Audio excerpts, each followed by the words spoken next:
ఈ కథ ఇప్పుడు జరిగింది కాదు, 200 ఏళ్ల కాలం నాటి కథ. అప్పట్లో రాత్రులు ఎంత నిశ్శబ్దంగా ఎంత అందంగా ఉండేవంటే వెన్నెల కురుస్తుంటే ఆ ఊరంతా మెరిసిపోయేది. ఆ చల్లటి గాలిలో మల్లెపూల వాసన, దూరాన వినిపించే గొర్రెల కాపర్ల పాటలు, అదొక అద్భుతమైన ప్రపంచం. అదే ఊరి చివర ఒక పాత శివాలయం కోనేలో నిద్రలేని ఇద్దరు మిత్రులు, రాముడు, సోముడు. వాళ్లకు ఊరి మీద ప్రేమ కంటే ఆ బురదలో దొరికే నల్ల మట్టి మీద ఆశ ఎక్కువ. ఆ మట్టితో ఇల్లు అలికితే అంతా మంచి జరుగుతుందని వాళ్ళ నమ్మకం. అందుకే ఆ రాత్రిలో లోకం నిద్రిస్తున్న వీళ్ళు మాత్రం ఆశగా ఆ కోనేరు గర్భాన్ని తవ్వుతున్నారు. సోము, చూడరా ఎంత మెత్తటి మట్టి దొరికిందో. దీన్ని తీసుకెళ్ళి మన ఇల్లు అలికితే పండక్కి మన ఇల్లు ఊరిలోనే మెరిసిపోవాలి. ఇంకాస్త లోతుగా తవ్వితే గాని అసలైన ఉండ్రాల మట్టి దొరకదు. నువ్వు మరీను రాము, అర్ధరాత్రి పూట ఈ వెన్నెలో హాయిగా నిద్రపోకుండా ఈ బురదలో తవ్వడం అవసరమా? పండగకి ఇంకా వారం ఉంది కదరా. ఆ దీపం సరిగ్గా వెలగడం కూడా లేదు, నా కళ్ళు కూడా మూసుకుపోతున్నాయి. నోరు మూసుకొని దీపం పట్టు. ఆ కామయ్య గారు కానీ లేదా భరతయ్య గారు కానీ చూసారంటే ఈ మట్టిని కూడా మనల్ని తీసుకువెళ్ళనివ్వరు. ఆగు, ఇక్కడితో తరుగుతుంది. ఇది మట్టి కాదు, ఇది రాయిలా ఉంది. అబ్బా ఏంటా ఇది ఇంత గట్టిగా ఉంది. వాళ్ళిద్దరూ మట్టి కోసం వెతికితే ఒక మాయా వస్తువు దొరుకుతుంది. ఆ చీకటి కోనేలో వారికొక శంఖం దొరుకుతుంది. ఆ శంఖం నుంచి వస్తున్న వెలుగు చూస్తుంటే ఆకాశం నుంచి ఏదో నక్షత్రం కింద పడిందా అన్నట్టు ఉంది. రాముడు దాని ఒక అపురూపమైన నిధిలా చూస్తుంటే సోముడికి మాత్రం అది తన ప్రాణాలు తీసే ఏదో మాయా దయ్యంలా కనిపిస్తుంది. అమ్మ బాబోయ్, సోము ఇటు చూడరా, నేను రాయి అనుకున్నాను కానీ ఇది శంఖం రా. ఇంత పెద్ద శంఖాన్ని మా తాత కూడా చూసి ఉండరు. చూడు ఇది మట్లో ఉన్న ఎలా వెలుగులు చిమ్ముతుందో. ఒరే రాము, వద్దురా నాయన, అని ముట్టుకోకు. అది శంఖం కాదురా, ఏదైనా కొండ చిలువ పెట్టిన గొడ్డు ఏమో. అది వెలుగుతుందంటే లోపల ఏదో దయ్యం పిల్ల పెరుగుతుందనే భయం వేస్తుంది నాకు. దాన్ని అక్కడే పడేసి ప్రాణాలు దక్కించుకొని పారిపోదాం రారా. అన్నమాట విను. నీ పిరికితనానికి దండం రా సోము. కొండ చిలువ ఎక్కడైనా వెలుగు ఇచ్చే గుడ్డు పెడుతుందారా? చూడు, దీని మీద ఏవో వింత గుర్తులు ఉన్నాయి. ఇది ఖచ్చితంగా ఆ పాత శివాలయానికి సంబంధించింది. దీన్ని మనం ఇక్కడ వదిలేస్తే పాపం తలుగుతుంది. దీన్ని శుభ్రం చేసి రచ్చబండ దగ్గరికి తీసుకెళ్దాం పద. అవునురా రాము, పండక్కి మట్టి తెమ్మంటే శంఖం తెచ్చామని చెబితే మనల్ని ఊళ్ళో అందరూ మెచ్చుకోవచ్చు. కానీ జాగ్రత్త రాము, అది నీ చేతిలో ఒక్కసారి కదిలినా లేదా ఏదైనా శబ్దం చేసినా సరే నేనైతే ఆగిపోను. నేరుగా మా అమ్మ దగ్గరికి పరిగెత్తిపోతాను. సరేరా పిరికి వెదవా, పద దీన్ని రచ్చబండ మీద పెట్టి తెల్లారాక ఊరి పెద్దలకి చూపిద్దాం నడు. వెన్నెల కురుస్తున్న ఆ రాత్రిలో ఊరంతా నిశ్శబ్దంగా ఉంది. కానీ ఆ మర్రి చెట్టు కింద రచ్చబండ మీద మాత్రం ముసలి పెంటయ్య గురు శబ్దం ఊరంతా వినిపిస్తుంది. రాముడు ఆ మాయా శంఖాన్ని పట్టుకొని సోముడిని వెనకాల లాక్కుంటూ మెల్లగా రచ్చబండ దగ్గరికి చేరుకున్నాడు. వాళ్ళ ఉద్దేశం ఒక్కటే, దీన్ని అక్కడ భద్రంగా పెట్టి తెల్లారాక ఊరి పెద్దలకి చూపించడం. కానీ ఆ రాత్రి వాళ్ళకు అంత సులభంగా గడిచేలా లేదు. ఒరేయ్ సోము, ఆ గురు వింటున్నావా? ఆ పెంటయ్య తాత ఇక్కడే పడుకున్నాడు. సౌండ్ చెయ్యకు. ఆ ముస్లింల లేచాడంటే తెల్లారే లోపే ఊరందరినీ లేపి నానా గొడవ చేస్తాడు. మెల్లగరా. ఒరేయ్ రాము, ఆ శంఖం వెలుగు చూడరా. ఆ తాత మొహం మీద పడుతుంది. ఆయన దయ్యం అనుకొని లేచి మనల్ని కర్రతో కొడతారా. దీన్ని అక్కడ పడేసి పోదాంరా, నాకేదో భయం వేస్తుంది. భయపడకురా పిరికి పెదవా, దీన్ని అక్కడ పెట్టి మనం పక్కన కూర్చుందాం. తెల్లారే వరకు మనం దీనికి కాపలా ఉండాలి. రాముడు ఆ శంఖాన్ని రచ్చబండ మీద పెట్టగానే అదొక్కసారిగా గాల్లో తేలినట్టుగా అనిపించి మళ్ళీ సెటిల్ అవుతుంది.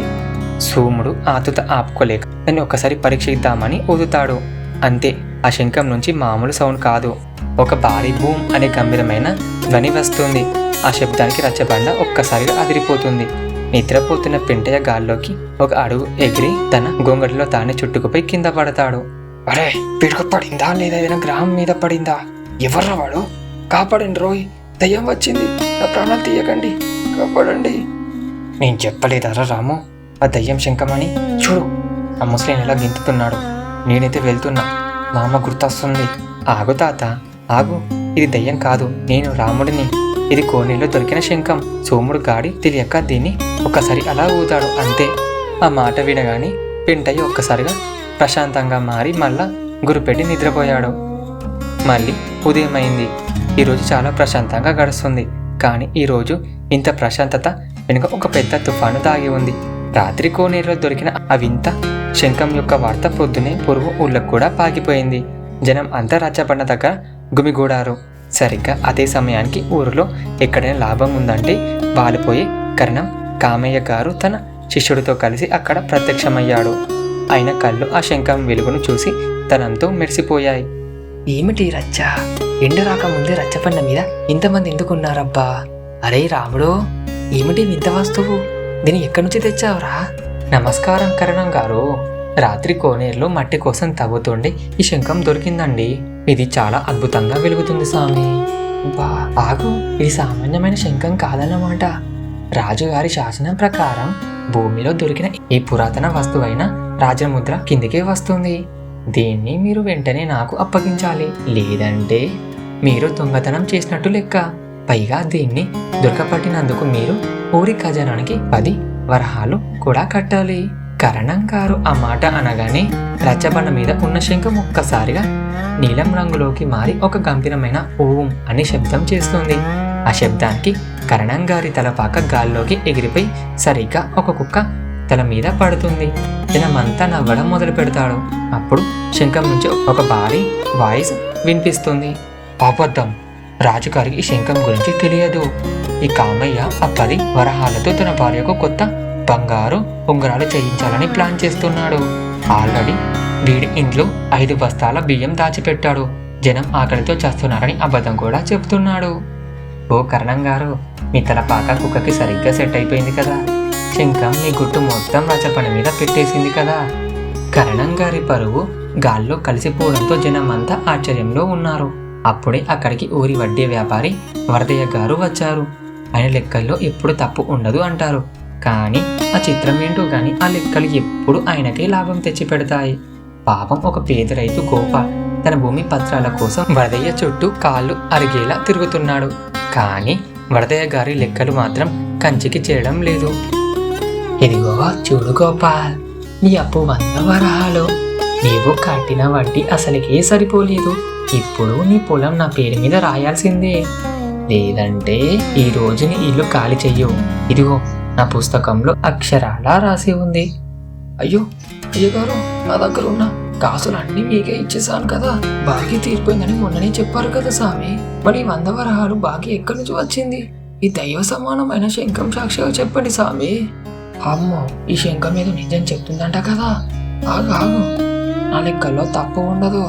ఇదిగో ఈ పుస్తకంలో రాసి ఉంది చూడు. ఇది రాజముద్ర సాక్షిగా నిజం. వరదయ్య ఆ అబద్ధం చెప్పి శంఖం మీద చెయ్యి వేయబోగానే శంఖం ఒక్కసారిగా ఎర్రటి రంగులోకి మారి ఒక భయంకరమైన శబ్దం చేస్తుంది. ఆ దెబ్బకు వరదయ్య చేతిలో ఉన్న లెక్కల పుస్తకం గాలిలోకి ఎగిరి పేజీలన్నీ విడిపై పక్షుల ఊరందరి మీద పడతాయి. వరదయ్య తన కళ్ళు తుడుచుకునే లోపే శంఖం గర్జిస్తుంది. అబద్ధం, ఈ వరదయ్య రాత్రికి రాత్రే పుస్తకంలో పేజీలు మార్చేశాడు. గోపాల్ బాకీ ఎప్పుడో తీరిపోయింది. తన ఇంట్లో దేవుడి పట్టం వెనుక గోపాల్ దగ్గర లాక్కున్న అదనపు డబ్బు దాచాడు. వీడు వడ్డీ వ్యాపారి కాదు, వడ్డీ రాక్కసి. వీడి పెరట్లో ఉన్న పాత బావిలో కూడా ఇలానే అందరి దగ్గర దోచుకున్న అదనపు సొమ్ము దాచుకున్నాడు. చూశారా వరదయ్య గారు, మీ లెక్కల పుస్తకం గాల్లోకి పక్షులా ఎగిరిపోయింది. ఇప్పుడు మీ ఇంటికి వెళ్ళి అదనపు డబ్బు తీసుకురమ్మంటారా, లేక మీరే ఇస్తారా? కొంతసేపటికి ఆ అబద్ధం ఆడకపోతే రాజలింగం గారికి అన్నం అరగదు. ఆయన దగ్గర ఉన్న పెళ్లి సంబంధాల్లో అబ్బాయిలంతా సాక్షాత్తు ఆ దేవుని అవతారాలే. కానీ ఆ అబద్ధాల వెనుక ఎందరో ఆడపిల్లల జీవితాలు ఉంటాయని ఆయనకు అవసరం లేదు. సరిగా అదే సమయంలో తన కూతురి కోసం మంచి సంబంధం వెతుకుతున్న సుబ్బయ్యను బుట్టలో వేయడానికి రాజలింగం గారు నేరుగా రచ్చబండ దగ్గరికే వచ్చాడు. ఆయనకి ఆ శంఖం మహిమ ఇంకా పూర్తిగా తెలిసినట్టు లేదు. సుబ్బయ్య గారు, నా మాట నమ్మండి. నేను తెచ్చిన ఈ సంబంధం మామూలుది కాదు. పెళ్లి కొడుకు పరమ యోగ్యుడు. 10 ఎకరాల పండించే భూమి ఉంది. సకల శాస్త్రాలు చదివిన మేధావి. పైగా వాడు జీవితంలో జూదం అంటే ఏంటో కూడా ఎరగాడు. అసలు వాడు వజ్రం లాంటి వాడు. రాజలింగం గారు, మీరు చెప్తుంది నిజమేనా? ఈ మధ్య సంబంధాలన్నీ పైన మెరుపు లోపల పురుగన్నట్లు ఉంటున్నాయి. ఈ శంఖం సాక్షిగా చెప్పండి, అబ్బాయి గుణవంతుడే కదా. రాజలింగం అతి తెలివిగా, నిజమే సుబ్బయ్య గారు, కావాలంటే శంఖం మీద చెయ్యి వేసి చెబుతాను అని చెయ్యి చాచుతాడు. అతను శంఖాన్ని తాకకముందే శంఖం ఒక్కసారిగా ఎర్రటి రంగులోకి మారి ఒక భారీ సౌండ్ చేస్తుంది. ఆ సౌండ్కి రాజలింగం తలపాక ఊరిపై పక్కనే ఉన్న ఒక కోతి పట్టుకొని చెట్టుపైకి ఎక్కేస్తుంది. రాజలింగం బట్టతలతో షాక్ అయి నిలబడతాడు. అబద్ధం! ఈ రాజలింగం చెప్తున్న అబ్బాయికి ఉన్నది 10 ఎకరాల పొలం కాదు, 10 అప్పుల పత్రాలు. వాడు రోజుకి 18 గంటలు గుర్రు పెట్టి నిద్రపోతాడు. మిగిలిన టైం ఊరి చివర జూదం ఆడుతుంటాడు. వీడు శాస్త్రాలు చదివింది లేదు, కనీసం తన పేరు రాయడం కూడా రాదు. రాజలింగం ఈ సంబంధం కుదిరితే 100 వరహాలు కమిషన్ తీసుకోవాలని చూస్తున్నాడు. చూశావా రాజలింగం, ఈ గాలి పోయింది, ఈ తలపాక కోతి పాలు అయింది. ఒరే రాజలింగం, నా కూతురి జీవితంతో చూడమాడతావా? ఆగు, నీ బట్టతలపై ఈరోజు నా చెప్పు దెబ్బలు తింటావా? సాయంత్రం అవుతుంది. సూర్యుడు అస్తమిస్తున్నాడు. కానీ ఆ ముగ్గురు స్వార్థపరుల మనసులో మాత్రం అబద్ధాల చీకటి ఇంకా పోలేదు. ఆ శంఖం ఉంటే తమ పరువు దక్కదని, తమ బతుకు తెరువు పోతుందని భావించిన కరణం, వరదయ్య మరియు రాజలింగం కలిసి ఒక కుట్ర పన్నారు. రాత్రికి రాత్రి ఆ శంఖాన్ని మాయం చేయాలని నిర్ణయించుకున్నారు. కానీ వాళ్లకు తెలియదు, ఆ శంఖం కేవలం మట్టిలో దొరికిన వస్తువు కాదు, అది ధర్మానికి ప్రతిరూపమని. ఒరే రాజలింగం, ఆడి చూడురా, ఎవరో లేదు కదా? వరదయ్య గారు, మెల్లగా దీన్ని పట్టుకోండి, దీన్ని తీసుకెళ్లి ఆ పాత కోనేళ్ళు పడేద్దాం. అవును, ఇది ఉన్నంత కాలం మన ఎక్కడ ఎవ్వరూ నమ్మరు. రాజలింగం రా, ముగ్గురం కలిసి ఎత్తుదాం. ముగ్గురు కలిసి ఆ చిన్న శంఖాన్ని ఎత్తడానికి ప్రయత్నిస్తారు. కానీ అది కదలదు. వాళ్ళు తమ శక్తి అంతా ఉపయోగిస్తారు. కరణం గారి పొట్ట ఉబ్బుతుంది. రాజలింగం మొహం ఎర్ర బడిపోతుంది. వరదయ్య వణుకుతాడు. ఆ శంఖం ఒక పెద్ద కొండల రచ్చబండకు అతుకుపోయి ఉంటుంది. వాళ్ళ చెమటలు కక్కుతూ ఇబ్బంది పడుతుంటే శంఖం ఒక్కసారిగా ప్రకాశవంతంగా వెలుగుతుంది. ఈసారి వాయిస్ మనసటి కంటే చాలా గంభీరంగా వస్తుంది. మనుషులారా, నన్ను మోయడం నీ వల్ల కాదు. ఎందుకంటే నేను కేవలం మట్టి దొరికిన శంఖాన్ని కాదు, మీ అంతరాత్మల సాక్షిని. మీరు నిజాయితీగా మారే వరకు మీ పాపపు భారమే నన్ను ఇంత బరువుగా మారుస్తుంది. రేపటికల్లా మీ అబద్ధాలను మీరే ఒప్పుకోకపోతే మీ పాపాలు ఊరంతా చాడి చెప్తాను. ఆ దెబ్బకు ముగ్గురు వెనక్కి తిరిగి చూడకుండా పారిపోయారు. మరుసటి రోజు ఉదయం రచ్చబండ మీద శంఖం లేదు. అది ఎక్కడికో పోయింది, ఎవరికీ తెలియదు. కానీ ఆ ఊరి ప్రజల మనసుల్లో మాత్రం ఒక నిజాయితీ గల విత్తనం నాటిపోయింది. మన జీవితంలో కూడా ఒక ఇలాంటి శంఖం ఎప్పుడు ఉంటుంది. అదే మన అంతరాత్మ. అది ఇచ్చే శబ్దాన్ని వింటే చాలు, మన జీవితం ఒక అందమైన కావ్యం అవుతుంది. మీకు కనుక ఈ కథ నచ్చినట్టయితే వీడియోని లైక్ చేయండి మరియు ఛానల్ను సబ్స్క్రైబ్ చేసి సపోర్ట్ చేయండి. Thanks for watching the video.